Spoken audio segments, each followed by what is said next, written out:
Skyscrapers for as long as the eyes can see, as if one is looking at an open desert and see nothing but towering sand dunes still at the horizon.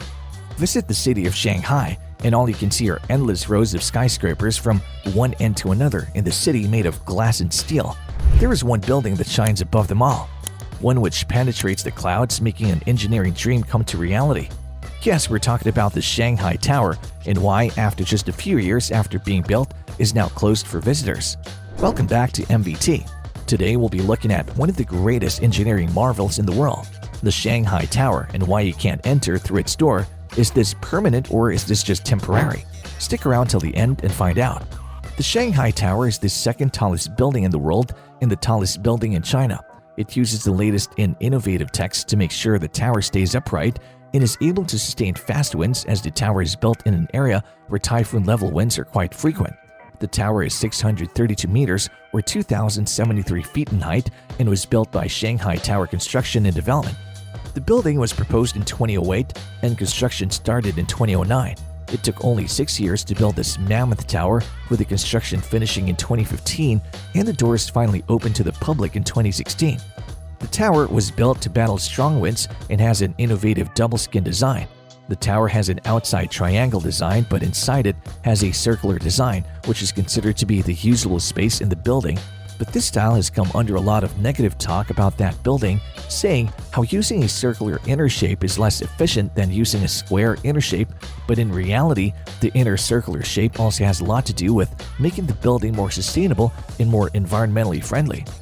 The reason why there is an inner circle in a triangular building is to boost the thermodynamics of the building, which means that even when it's a single-digit temperature outside of the building, the core of the building maintained still stays at double-digit temperatures, which means that it uses very less energy to keep the building warm, and this in turn reduces energy costs for up to 50% compared to other skyscrapers. And when you run the world's second biggest skyscraper, all that energy savings means fewer maintenance costs needed for the upkeep of the building, making it cheaper to run than compared to a normal tall skyscraper.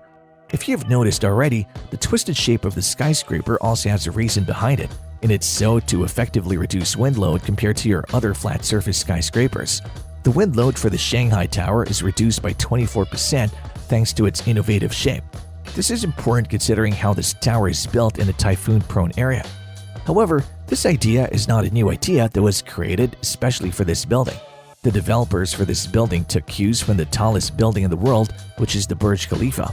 The Burj Khalifa from the outside looks like huge steps with one central building in the middle, and this is to create what engineers call an inward vortex, which dissipates air and creates less strain on the structure of the building, and this is what inspired the twisted shape of the Shanghai Tower. To put it in simple words, the engineers wanted the building to be as unaerodynamic as possible, and to give you a simple example would be to look at the shape of the wings of a plane, which is flat and curved to give it maximum lift for it to fly smoothly across the sky. Now picture an airplane wing twisted, and that is exactly what the Shanghai Tower is supposed to represent.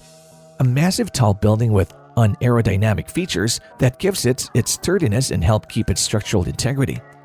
The engineering miracles do not end there, however, since due to regulations in Shanghai, every new skyscraper has to have 30% space available for a green environment, and with having such a huge skyscrapers in their hands, they decided to put trees in the extra or unusable space between the triangle and the inner circle, and even a spa-like pool made to look like something out of a jungle. The municipality has also spent a huge amount of this building as well, which ranges from wind turbine systems set up high in the tower to rain recyclers to collect rainwater and turn that into usable water. Why is the tower closed? The reason why all of you are here is to know why the Shanghai Tower is closed to outside visitors. And this is due to a pandemic every single country in this world has reeled over, and that is none other than COVID-19, or initially known as the coronavirus. First originated in China and then rapidly being spread across the world due to negligence by the Chinese government and the World Health Organization, which led to millions of deaths all across the world, truly a disease that could have been contained but was not. After the events of the initial COVID-19 outbreak, China had zero tolerance policy for any outbreaks of this disease, and this led to the closure of the second tallest skyscraper in the world, the Shanghai Tower. On Monday, March 14th, A rapid spread of COVID-19 in China's financial and tech hubs led to the Shanghai Tower being locked down, trapping all the workers and visitors inside as the government scrambled to keep the outbreak in check. Just shortly after 8 a.m. on March 14th, the entire building was locked down, denying exit to anyone who was already in the building and also denying entry for any new personnel other than medical personnel. A security guard for the building stated that they were only locked in the building till the COVID-19 tests could be run, and after that, those who were found negative were let out of the building. As news of the lockdown in Shanghai Tower spread, the company which manages the tower, Shanghai Tower CBRE Property Management Company, stated that they will be fully cooperating with the government and the health personnel to ensure the most strict and relevant measures are taken to control the curb the spread of the disease. And they also stated that they are taking every measure to those who are forced to stay inside the tower will be given the most comfortable living situation possible within the tower itself. The skyscraper was locked down after health authorities urged there was a risk of further spread of COVID-19.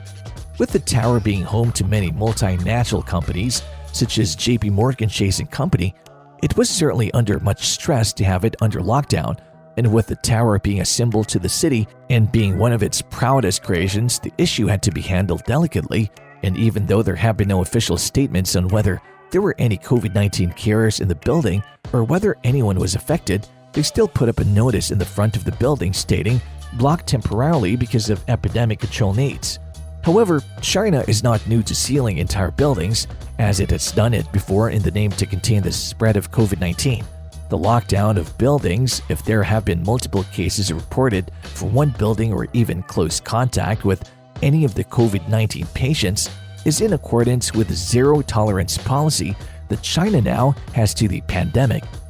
And with the Omicron and the new outbreak recently in China, it was imperative that they close down the Shanghai Tower as soon as possible when news of a possible COVID-19 patient reached the health authorities.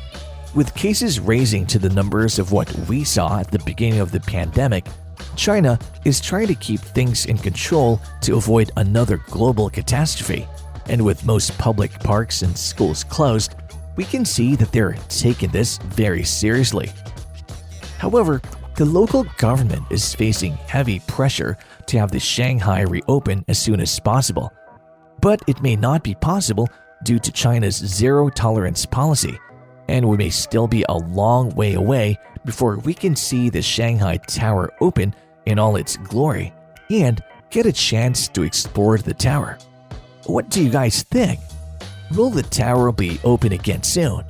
Or will another spread of COVID-19 put back under lockdown for a long period of time?